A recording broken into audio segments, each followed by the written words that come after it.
Welcome back ಸ್ನೇಹಿತರೆ. ನಾವಿವತ್ತು ಕಂಪ್ಯೂಟರ್ಗೆ ಸಂಬಂಧಪಟ್ಟಂತೆ 8ನೇ ತರಗತಿಯನ್ನ ನೋಡೋಣ. ಸ್ನೇಹಿತರೆ, ನಾವು ಈಗಾಗಲೇ ಕಂಪ್ಯೂಟರ್ಗೆ ಸಂಬಂಧಪಟ್ಟಂತೆ ನಿಮ್ಮೆಲ್ಲರಿಗೂ ಗೊತ್ತಿರುವಂತೆ ಕಂಪ್ಯೂಟರ್ನ ಇತಿಹಾಸ, ತಲೆಮಾರುಗಳು, ತಂತ್ರಜ್ಞಾನ ಕಂಪ್ಯೂಟರ್ ಕಂಡುಹಿಡಿದವರು ಯಾರು, ಇದೆಲ್ಲವನ್ನ ಬೇಸಿಕ್ ಏನೇನಿದೆ ಅದೆಲ್ಲವನ್ನ ನೋಡ್ಕೊಂಡಿದೀವಿ. ಅದಾದ ಮೇಲೆ ಈಗ ನಾವು ಹಾರ್ಡ್ವೇರ್ ಮತ್ತು ಸಾಫ್ಟ್ವೇರ್ ಬಗ್ಗೆ ನೋಡ್ತಾ ಇದ್ದೀವಿ. ಹಾರ್ಡ್ವೇರ್ ಮತ್ತೆ ಸಾಫ್ಟ್ವೇರ್ ಬಗ್ಗೆ ನೋಡ್ತಾ ಇರುವಂತದ್ದು ನಿಮಗೆ ಗೊತ್ತಿದೆ.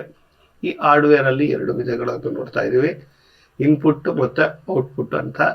ನಾವು ಇನ್ಪುಟ್ ಸಾಧನಗಳನ್ನ ಆಲ್ರೆಡಿ ನೋಡಿದ್ದೇವೆ. ಕೀಬೋರ್ಡ್ ಇರ್ಬೋದು, ಮೌಸ್ ಇರ್ಬೋದು, ಜಾಸ್ಟಾಕ್ ಇರ್ಬೋದು, ಟ್ರ್ಯಾಕ್ ಬಾಲ್ ಇರ್ಬೋದು, ಇವೆಲ್ಲವನ್ನ ನೋಡಿದ್ದೇವೆ. ಇದೀಗ ನಮ್ಗೆ ಉಳಿದಿರುವಂತದ್ದು ಔಟ್ಪುಟ್ ಸಾಧನದ ಬಗ್ಗೆ ನೋಡ್ತಾ ಇದೀವಿ. ಅದರಲ್ಲಿ ನಾವು ಇವತ್ತು ಪ್ರಿಂಟರ್ ಬಗ್ಗೆ ನೋಡ್ತಾ ಇರುವಂತದ್ದು.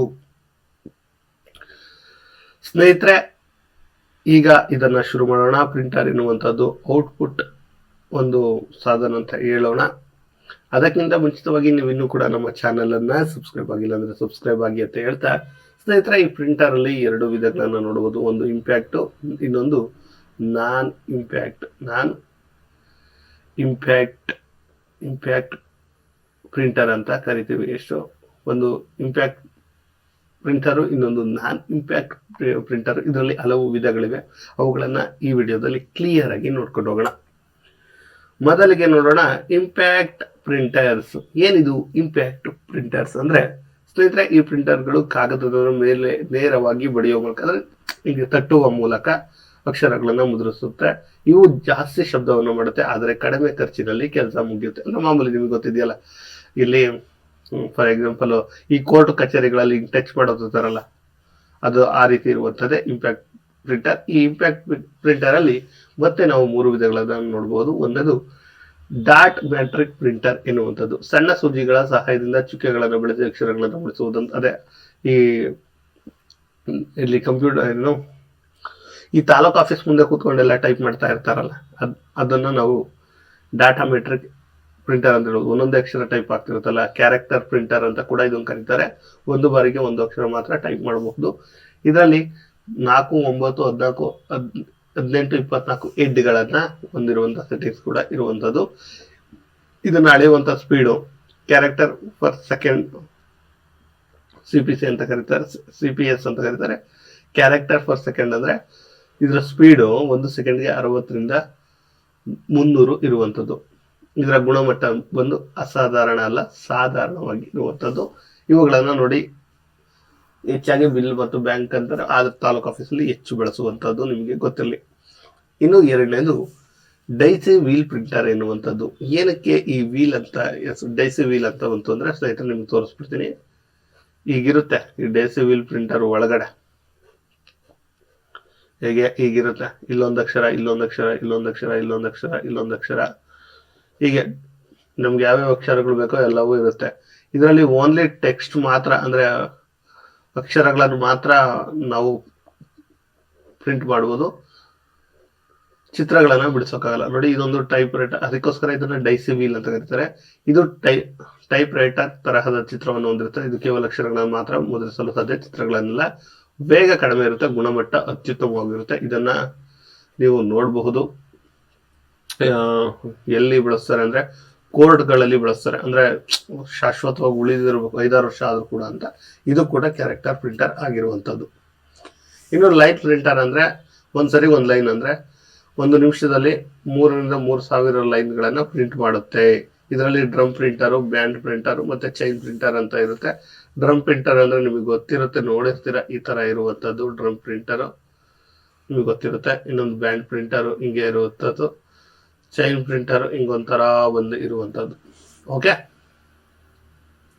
ಇನ್ನು ನಾವು ನಾನ್ ಇಂಪ್ಯಾಕ್ಟ್ ಪ್ರಿಂಟರ್ ಬಗ್ಗೆ ನೋಡೋಣ. ಇಷ್ಟೊತ್ತು ಪ್ರಿಂಟರ್ ಬಗ್ಗೆ ನೋಡಿವಿ. ಪ್ರಿಂಟರ್ ಅಲ್ಲಿ 3 ವಿಧಗಳಂತ ನಾವು ನೋಡಿವಿ. ಡಾಟಾ ಮೆಟ್ರಿಕ್ಸ್ ಯಾವುದೋ ಒಂದು ಫಸ್ಟಿಗೆ ನೋಡಿದ್ದು ಡಾಟಾ ಮೆಟ್ರಿಕ್ಸ್, ಆಮೇಲೆ ಡೈಸಿ ವೀಲು, ಆಮೇಲೆ ಲೈನ್ ಪ್ರಿಂಟರ್ 3. ಈಗ ಇಂಪ್ಯಾಕ್ಟ್ ಪ್ರಿಂಟರ್ ಅಲ್ಲಿ ಎಷ್ಟು ವಿಧ ಅಂತ ನೋಡೋದಾದ್ರೆ, ಇದು ಯಾವುದೇ ರೀತಿಯ ಕಾಗದವನ್ನ ಟಚ್ ಮಾಡೋದಿಲ್ಲ, ಹೊಡೆತ ನೀಡದೆ ಲೇಸರ್ ಶಾಯಿ ಮೂಲಕ ಮುದ್ರಿಸುತ್ತವೆ. ಪ್ರಸ್ತುತ ಇವು ಹೆಚ್ಚು ಬಳಕೆ, ಈಗ ಹೆಚ್ಚು ಇದನ್ನ ಬಳಸ್ತಾ ಇರೋದು. ಇದರಲ್ಲಿ ಇಂಕ್ ಜೆಟ್ ಪ್ರಿಂಟರ್ ಅಂತ. ಸಣ್ಣ ಹನಿಗಳ ರೂಪದಲ್ಲಿ ಶಾಯಿಯನ್ನು ಕಾಗದದ ಮೇಲೆ ಸಿಂಪಡಿಸುವ ಮೂಲಕ ಮುದ್ರಿಸುವಂತದ್ದು. ಫೋಟೋಗಳನ್ನ ಬಣ್ಣದ ದಾಖಲೆಗಳನ್ನ ಪ್ರಿಂಟ್ ಮಾಡಲು ಇದನ್ನು ಬಳಸಲಾಗುತ್ತೆ. ಈ ಇಂಕ್ ಜೆಟ್ ಅಲ್ಲಿ ಮುಖ್ಯವಾಗಿ CMKY ಎನ್ನುವಂತಹ 4 ಬಣ್ಣಗಳಿರುತ್ತೆ.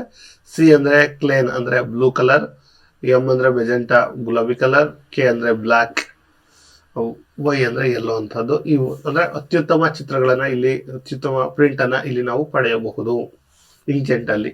ಅದಾದ್ಮೇಲೆ ಲೇಸರ್ ಪ್ರಿಂಟರ್ ಅಂತ, ಇದು ಕೂಡ ನಾನ್ ಇಂಪ್ಯಾಕ್ಟ್ ಅಲ್ಲೇ ಬರುವಂತದ್ದು.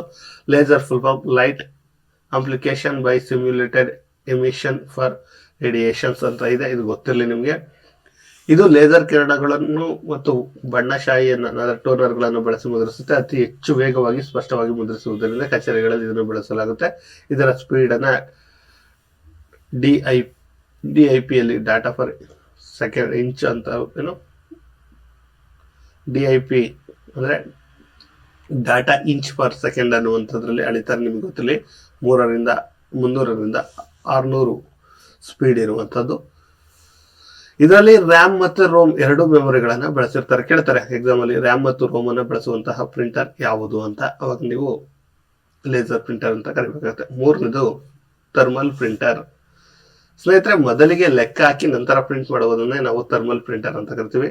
ಇದು ಬಿಸಿಯಾದ ಮೇಲ್ಮೈ ಮೂಲಕ ಫಸ್ಟ್ ಹೀಟ್ ಆಗುತ್ತೆ, ಆಮೇಲೆ ಇದು ಕಾಗದಕ್ಕೆ ವರ್ಗಾಯಿಸುತ್ತೆ. ವ್ಯಾಕ್ಸ್ ಕೋಟೆಡ್ ಪೇಪರ್ ಅನ್ನ ಬಳಸಿರ್ತಾರೆ, ನೆನಪಲ್ಲಿ ಇರ್ಲಿ.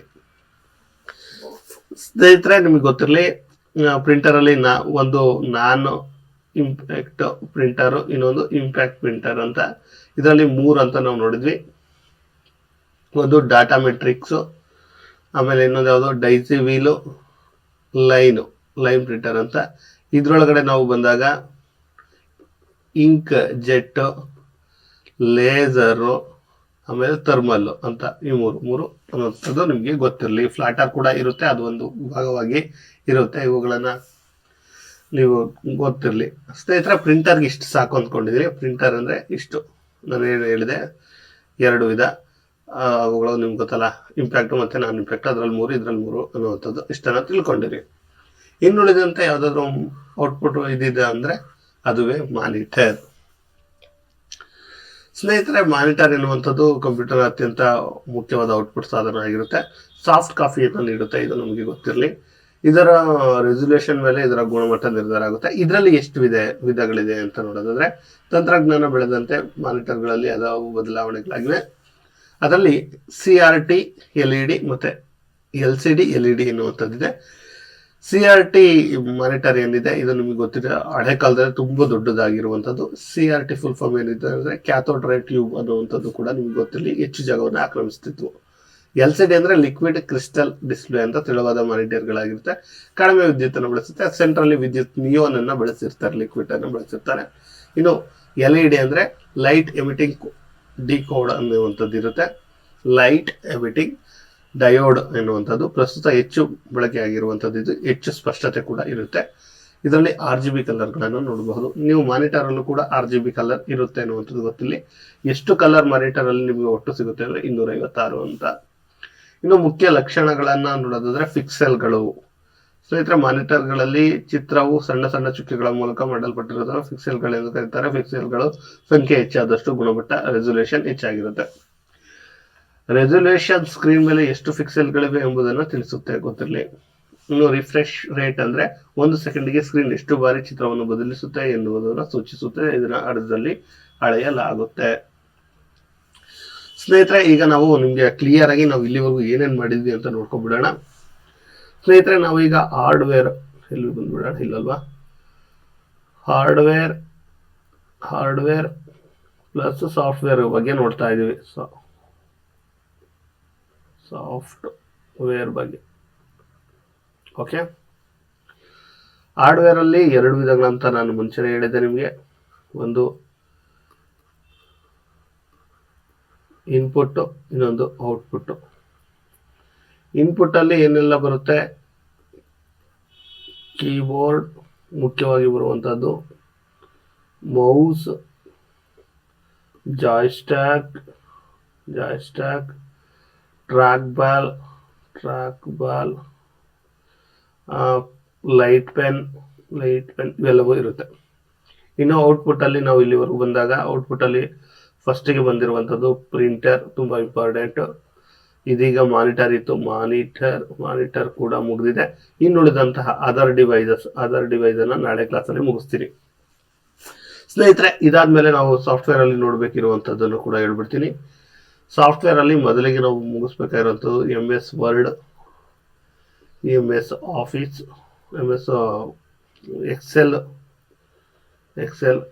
MS ಪವರ್ ಪಾಯಿಂಟ್, ಆಮೇಲೆ ಇನ್ನು ಕೆಲವೊಂದು ಪ್ರೋಗ್ರಾಮ್ಗಳು, ಲ್ಯಾಂಗ್ವೇಜ್ಗಳು ಬರುತ್ತೆ. ನಾಟು ಅವೆಲ್ಲ ಏನು ಬರುತ್ತೆ ಅವೆಲ್ಲವನ್ನು ಮಾಡಬೇಕು ಸ್ನೇಹಿತರೆ. ಇದು 8ನೇ ಕ್ಲಾಸಿಗೆ 8 ತರಗತಿಗಳಿಗೆ ನಾವು ಆಲ್ರೆಡಿ ಇಲ್ಲಿಗೆ ಬಂದಿದ್ದೀವಿ. ಇನ್ನುಳಿದಂತೆ ಮ್ಯಾಕ್ಸಿಮಮ್ 15, ನಾನೊಂದು 20 ಆಗ್ಬೋದು ಅಂದ್ಕೊಂಡು ಮ್ಯಾಕ್ಸಿಮಮ್ ಒಂದು 15 ಕ್ಲಾಸ್ಗಳಲ್ಲಿ ಇದನ್ನು ಮುಗಿಸ್ತೀನಿ. MCQ ಸ್ವಲ್ಪ ಏನಾದರೂ ತಗೊಂಡ್ರೆ ಇನ್ನೊಂದು 5 ಕ್ಲಾಸ್ ಎಕ್ಸ್ಟ್ರಾ ತಗೊಂಡ್ರೆ ಕಂಪ್ಲೀಟ್ ಮಾಡ್ತೀನಿ. ಒಟ್ಟಿನಲ್ಲಿ ಇನ್ನೊಂದು 15 ದಿನ 20 ದಿನದೊಳಗೆ ಕ್ಲಾಸನ್ನು ಕಂಪ್ಲೀಟ್ ಮಾಡೋಕ್ಕೆ ಟ್ರೈ ಮಾಡ್ತೀನಿ ಸ್ನೇಹಿತರೆ. ಈ ವಿಡಿಯೋ ನಿಮ್ಗೆ ಏನಾದರೂ ಇಷ್ಟ ಆಯಿತು ಅಂದರೆ ತಪ್ಪದೆ ಒಂದು ಲೈಕ್ ಮಾಡಿ. ಯಾರಾದರೂ PSTRಗೆ ರೆಡಿ ಆಗ್ತಾ ಇದ್ರೆ, ಕಂಪ್ಯೂಟರ್ ಕ್ಲಾಸ್ ಎಲ್ಲೂ ಸಿಗ್ತಾ ಇಲ್ಲ ಅಂದರೆ ಖಂಡಿತ ಅವ್ರಿಗೂ ಕೂಡ ರೆಫರ್ ಮಾಡಿ. ಜಸ್ಟ್ PSTR ಅಲ್ಲ, ಯಾರಾದರೂ ಪರವಾಗಿಲ್ಲ, ಕಂಪ್ಯೂಟರ್ ಕ್ಲಾಸ್ ಬೇಕು ಅಂದರೆ ನಮ್ಮ ತರಗತಿಗಳನ್ನು ಅಥವಾ ನಮ್ಮ ಚಾನಲನ್ನು ರೆಫರ್ ಮಾಡಿ ಅಂತ ಹೇಳ್ತಾ ಇವತ್ತಿನ ಈ ವಿಡಿಯೋನ ಇಲ್ಲಿಗೆ ಎಂಡ್ ಮಾಡ್ತಿದ್ದೇನೆ. ಧನ್ಯವಾದ.